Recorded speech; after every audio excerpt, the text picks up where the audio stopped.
Witam serdecznie. Dzisiaj jestem kilkadziesiąt kilometrów od Warszawy na prezentacji Land Rovera Discovery Sport. Ten samochód zobaczyliśmy w Paryżu w zeszłym roku i kiedy właściwie nie trzeba było długo się przyglądać, wiadomo było, że przyszedł, aby zastąpić Freelandera. Freelandera, który już odchodzi, dlatego że w palecie Land Rovera pojawiają się trzy filary, właściwie są trzy filary.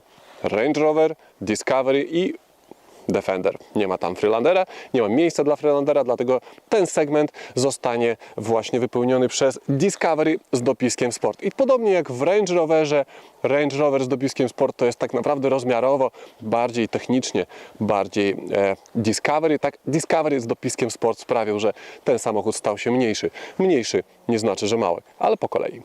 Spoglądając stylistycznie do oferty Land Rovera, widzimy starego dziadka, który siedzi w stuletnim fotelu i znoszonych kapciach, a wokół niego zgromadzona jest młodzież w markowych ciuchach i ze smartfonami w rękach.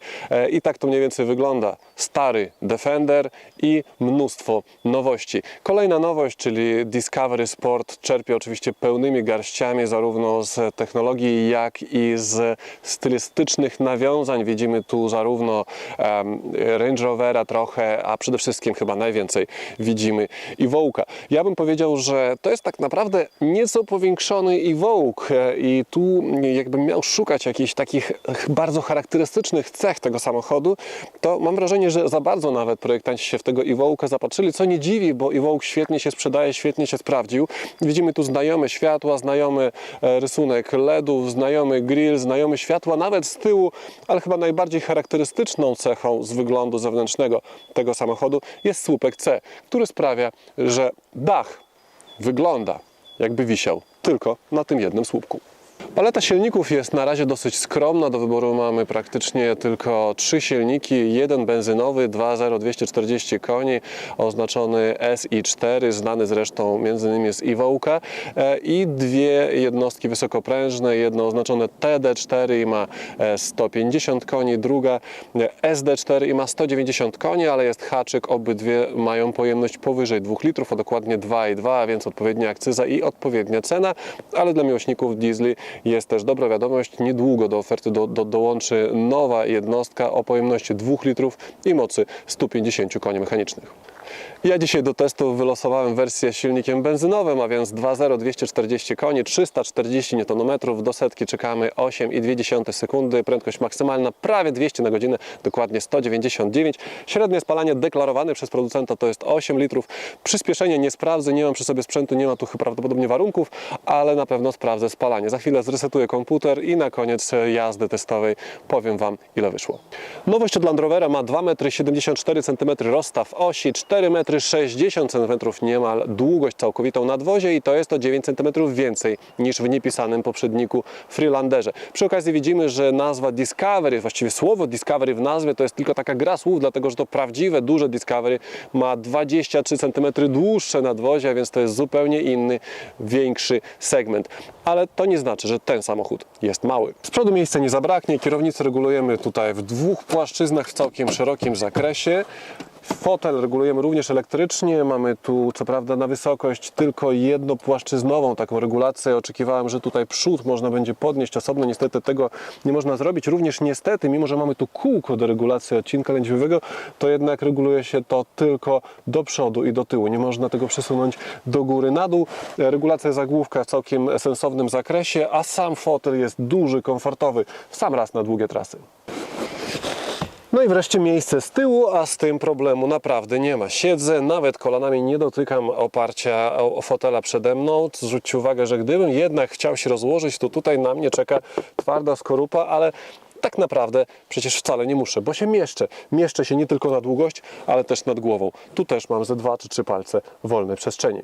Tunel centralny jest niewielki, więc nie będzie przeszkadzał piątej osobie, ale gdyby jej z nami nie było, możemy rozłożyć taki niewielki podłokietnik, ale bardzo komfortowy, miękki, przyjemny, w którym znajdziemy dwa miejsca na kubeczki. Dosyć płytkie, więc trochę strach, ale są. Oprócz tego mamy tu taki schoweczek, który też jest dosyć płytki, więc w sumie nie wiadomo, co mielibyśmy tam przewozić, ale jest. Gdybyśmy chcieli przewieźć narty, to musimy złożyć całą tą jedną część oparcia i dopiero wtedy uzyskamy miejsce na dłuższe przedmioty.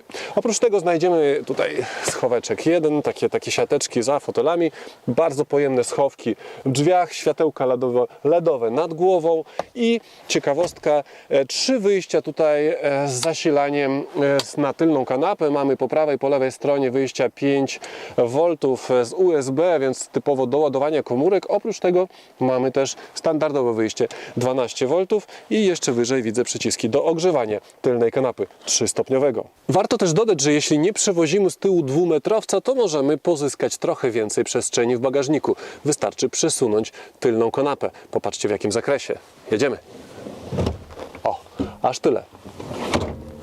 No i chyba dochodzimy do odpowiedzi, dlaczego Land Rover nie chce, aby Discovery Sport był kojarzony jako następca Freelandera. Dlatego, że Freelander był 5-osobowy i choć w istocie Discovery Sport rozmiarowo zajmuje miejsce mniej więcej Freelandera, to jednak daje dużo więcej, bo daje opcjonalnie co prawda, ale 2 dodatkowe miejsca w bagażniku. Co prawda nawet sam producent nie mówi o aucie 7-osobowym, tylko raczej o formule 5+2, czyli te 2 miejsca są raczej dla osób niskich i tak trochę na doczepkę, ale i tak to korzystnie odróżnia Discovery Sport od konkurencji. Anglicy, nazwijmy to, że bardzo kreatywnie podeszli do pojemności bagażnika, podają 981 litrów, czyli prawdopodobnie liczą pod samą podsufitkę.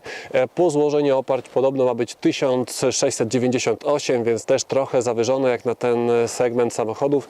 Prawdopodobnie mają swój sposób liczenia. Tak czy inaczej wystarczy spojrzeć, sami to ocencie, ja tu przystawię kamerę, sami ocencie, czy dla Was to jest bagażnik wystarczający. Już mniejsze o litry. Proszę bardzo, pokazuję.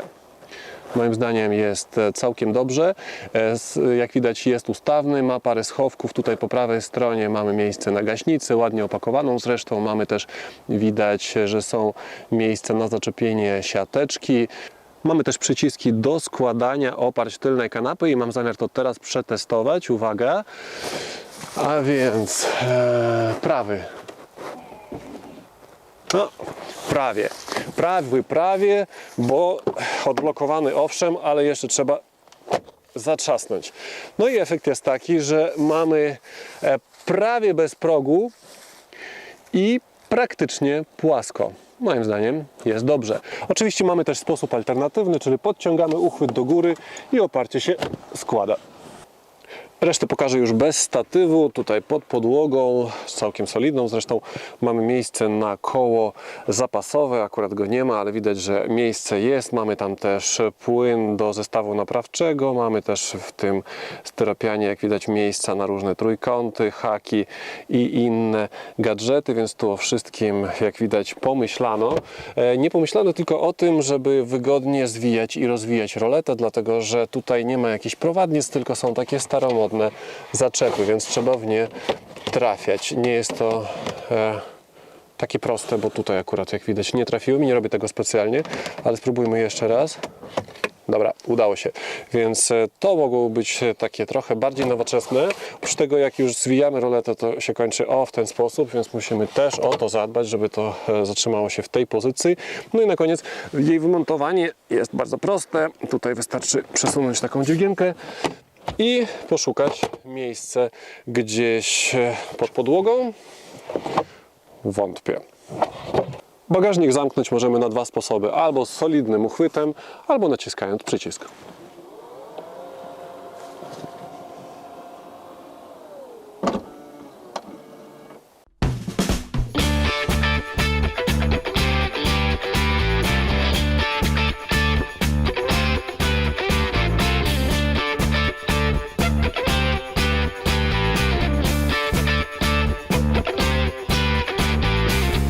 Wnętrze jest ładne, stylowe, z licznymi nawiązaniami do innych modeli. Tutaj chciałbym zwrócić uwagę przede wszystkim na to pokrętło do sterowania skrzynią biegów.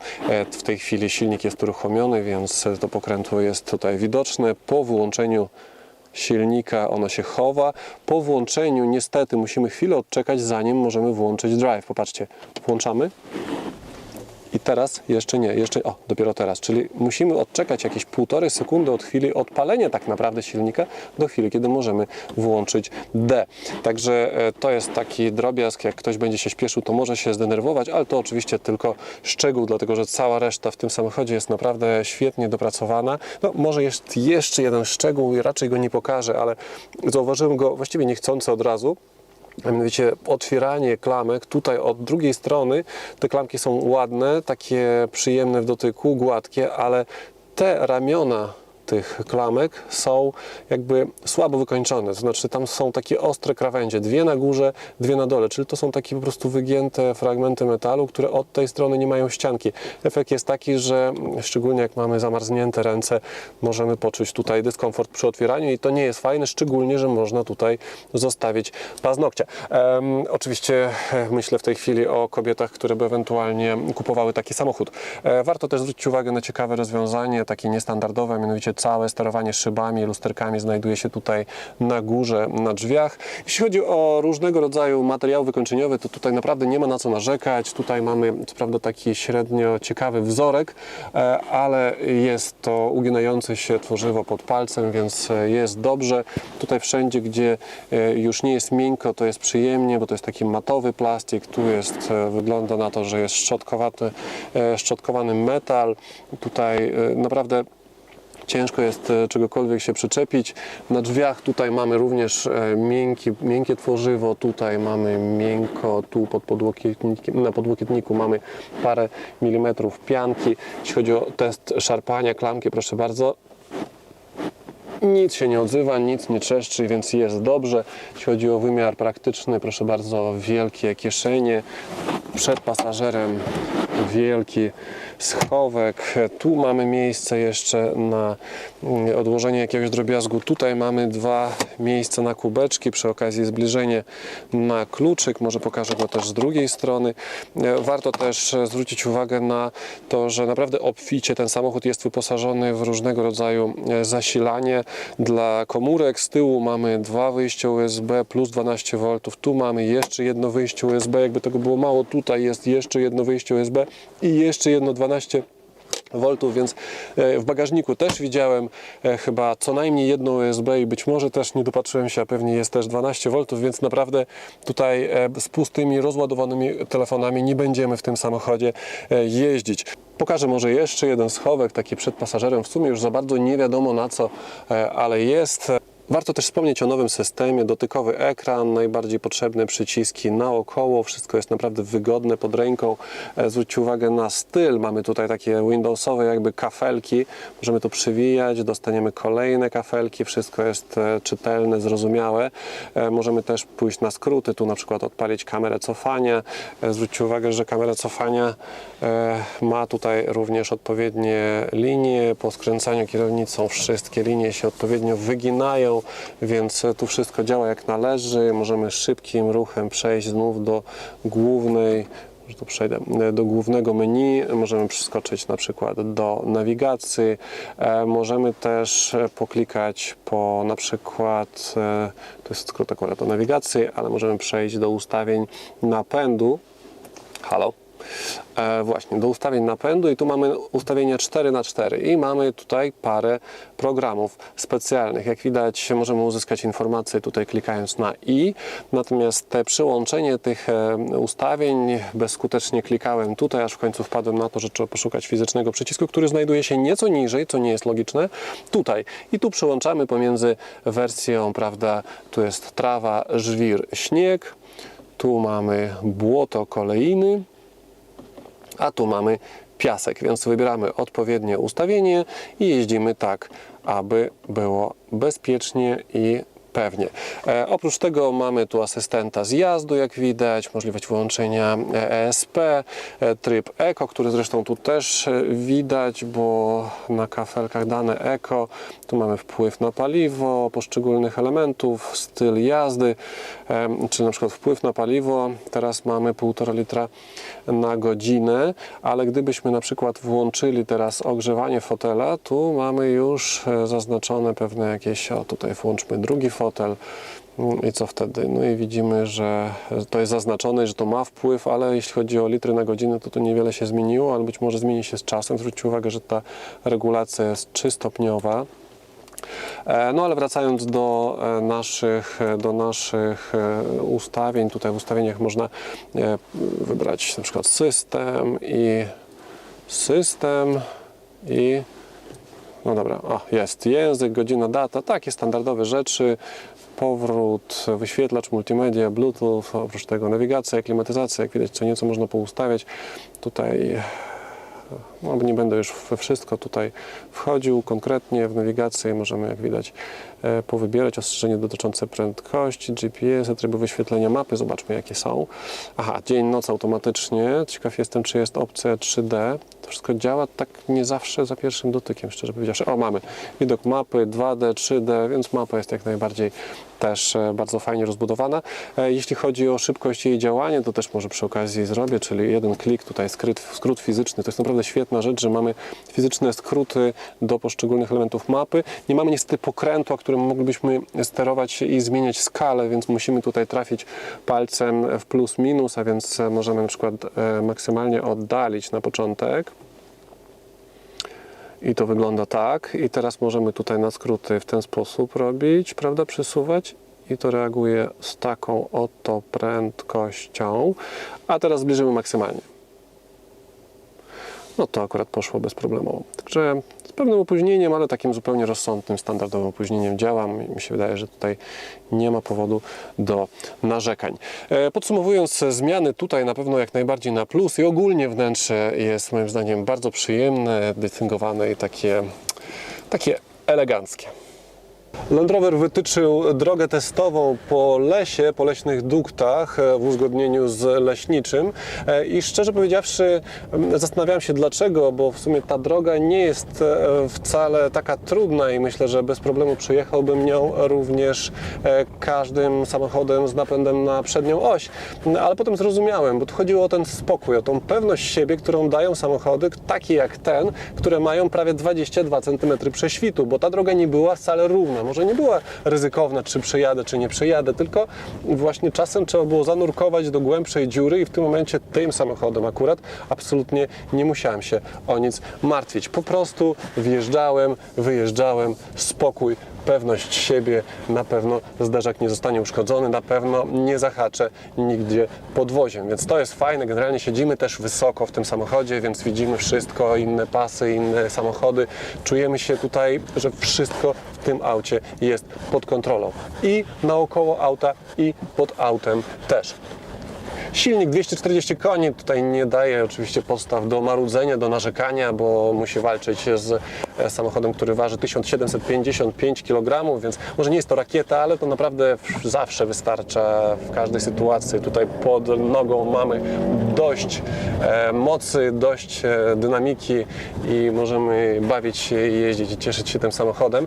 Natomiast troszkę mam uwag do skrzyni biegów, która nie zawsze podczas takiego pełnego przyspieszenia radzi sobie z zwykłym wbijaniem kolejnych biegów. Czasem robi jakieś przerwy. Czasem wbija się aż do końca bez problemu. Innym razem robi przerwy i jest tak niepewna siebie, więc to jest dosyć dziwne zjawisko. I jeszcze jedna rzecz, zmiana kierunku jazdy. Teraz na przykład jest drive, jadę i teraz załóżmy, że chcę zrobić nawrotkę. Zmieniam R i gaz. O, pojechał. Minęła sekunda. D i gaz. O, pojechał. No więc to takie opóźnienie, no, jest opóźnienie. Jest irytujące, szczególnie jeśli będziemy porównywać ze skrzyniami manualnymi, których nic nie wyprzedzi. Natomiast niektóre automaty jednak nieco szybciej reagują. Tutaj ten taki lag jest troszkę bardziej zauważalny. Może to jest ułamek sekundy, może to jest cała sekunda, nie będę tego liczył, ale zwracam uwagę na to, że tutaj reakcja tego pokrętła nie jest aż taka błyskawiczna, jakby się chciało. Czy na coś jeszcze można ponarzekać? Chyba już na nic. Po prostu pamiętajmy tylko o jednej rzeczy, która raczej nie jest wadą, tylko cechą tego samochodu.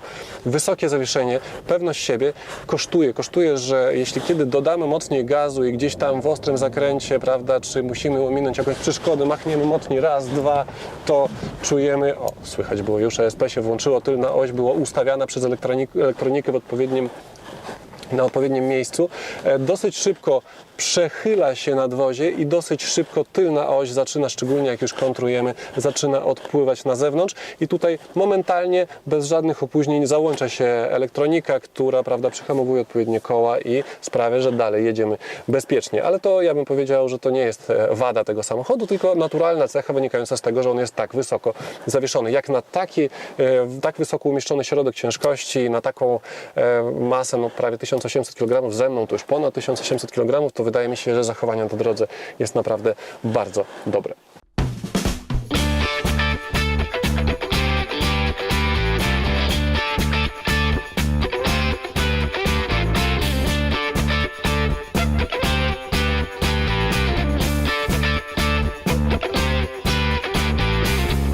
Nie mam tu możliwości sprawdzenia, jak radzi sobie napęd na 4 koła, powiem tylko, że prześwit jest bardzo solidny, 212 mm. Ale skoro już tak mamy ustawiony samochód, to posłuchajcie przynajmniej, jak brzmi silnik.